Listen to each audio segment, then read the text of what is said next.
अस्सलाम वालेकुम नाज़रीन, मैं आपसे गुफ्तगू कर रहा था कि बाद औक़ात सिचुएशन आता है ऐसा कि म्यूचुअल को एग्जिस्टेंस के बारे में इस्लाम जो तालीमात दी है उसको समझने के लिए मैं मिसाल दे रहा हूं कि मान लीजिए माँ बाप जो है गैर मुस्लिम है और बच्चा जो है मुस्लिम है, तो क्या हम माँ बाप के साथ बदतमीजी करेंगे? नहीं। क्या माँ बाप के साथ बदसलूकी करेंगे? नहीं।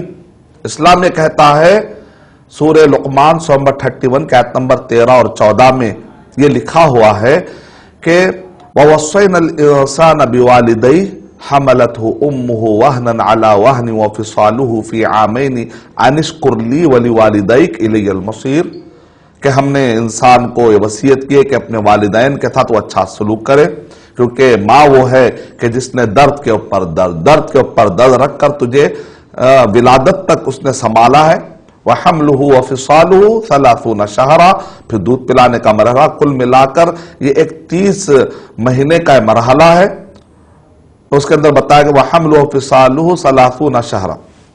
तो अल्लाह सुब्हानहू व तआला इरशाद फरमा रहे हैं कि देखो तुम इनका एहतराम करो, अपने वालिदैन का एहतराम। आगे अल्लाह ताला इरशाद फरमा रहे, व इन जाहदाका अला अन तुशरिका बी।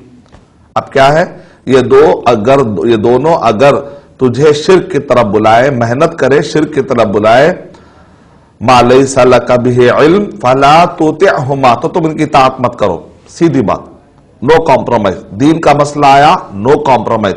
वो साहिबहुमा फिद दुनिया मारूफा, लेकिन कह रहे दुनियावी एतबार से उनके साथ अच्छा रहो। यानी एक घर के अंदर दो अकीदे हैं तो दो अकीदे रखते हुए भी मिलजुल कर रह सकते हैं। मिलजुल कर रहने का तरीका क्या है? अकीदे में कॉम्प्रोमाइज ना करे, दुनियावी एतबार से ताल्लुकात रखे।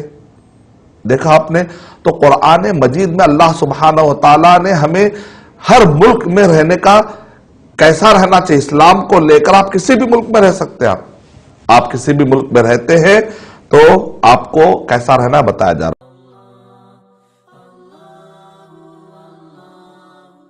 For authentic Islamic information, please log on to www.askislampedia.com.